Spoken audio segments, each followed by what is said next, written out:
Turning to all this international news, as the world's been watching Ukraine, violence has erupted in China. 33 people died when knife-wielding assailants rampaged through a train station in the southwest region. The attack comes just days before the annual meeting of the legislature, emphasizing growing social unrest.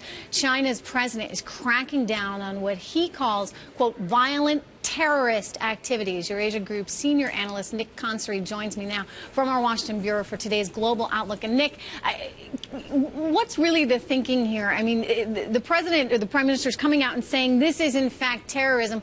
What does that mean? Is this religious terrorism? Well, I think this is the reality is that they've got a restive population in Xinjiang that is a minority group. It's a Uyghur, typically a Muslim minority group. It's about 10 million people, and it's predominantly located in the Xinjiang province, but really disseminated throughout the country. So this is a restive population that's a little bit upset with some of the policies that have been in place over the past few years in that province. But are you saying this was a Uyghur attack? Are you saying the Uyghur people were behind this? Is that No, well, certainly not the people. I mean, there's been some indication that some of the individuals involved in it, in the attack, were from that particular minority group. That's sort of an open question right now, but I think that it probably will be the case that's the end result of this.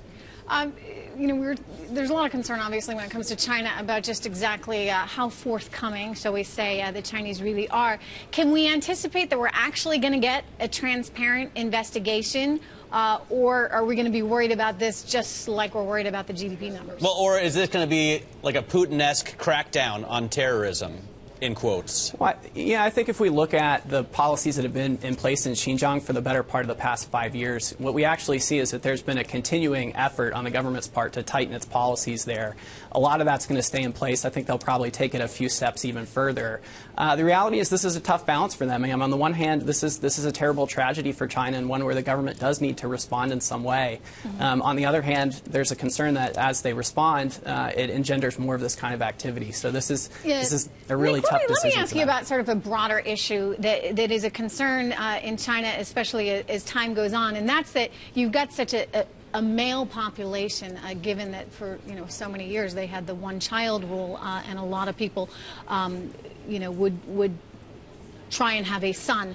Given that there's this population imbalance, do you run the risk that China, as we move forward, is going to become an increasingly aggressive place?